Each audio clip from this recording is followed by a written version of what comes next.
Maaf, aku terlalu ceroboh. Lindong pun menyahut lagi. Lupakan saja, ayo kita bicara setelah kita melewati tempat ini. Lindong pun segera menyuruh Xiaoyan untuk menggendong Xiaoyun, sementara dia akan memandu di depan. Xiaoyan pun segera menggendong Xiaoyun di punggung Xiaoyan. Xiaoyan pun berkata di dalam hati, dia macan api terbang yang berubah menjadi manusia. Mereka pun kini mulai berjalan mengarungi tempat yang berbahaya itu dengan dipandu Lindong. Xiaoyun pun berkata, bahkan praktisi yang kuat tahap 3 Yuan Nirwana pun berhati-hati di sekitar sini.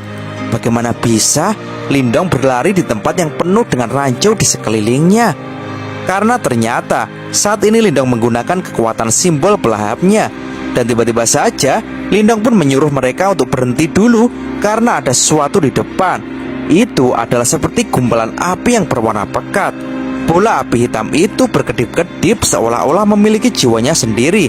Dan tampaknya api itu mulai bertransformasi menjadi suatu bentuk. Lindong pun jadi terkejut dan berkata, ini api iblis nirwana. Xiaode pun menilai kalau Lindong saat ini benar-benar beruntung. Lindong pun kini menyahut, sekarang bukan waktunya untuk menyindir. Makhluk itu bahkan ditakuti oleh para praktisi tahap 3 Yuan Nirwana. Xiaode pun berkata lagi, hei, meskipun makhluk ini sesuatu yang berbahaya, tapi itu sangat baik untukmu. Jika kau bisa mengendalikannya, itu pasti akan menjadi kartu asmu. Lindong pun balas berkata, jika aku melahapnya dengan sembarangan dan tidak dicerna dengan sempurna, maka aku mungkin akan disiksa sampai mati olehnya. Xiaode pun lanjut berkata, simbol kuno pelahap memang tidak dapat digunakan untuk menyelesaikan masalah ini. Tapi bukan berarti kau hanya memiliki simbol pelahap kuno saja kan?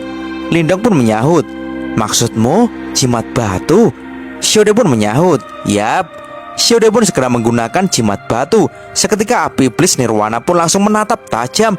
Dan ia pun tanpa basa-basi segera berlari menuju Lindong. Lindong pun jadi panik dan berteriak, oh tidak, dia dengan cepat mendekat ke arah kita. Aku akan segera mencoba memblokirnya terlebih dulu. Dan makduar, penghalang Lindong pun langsung ditabrak oleh api itu hingga rusak. Lindong pun jadi panik, tidak berhasil, penghalangku tidak bisa bertahan lama. Xiaode, apakah sudah selesai?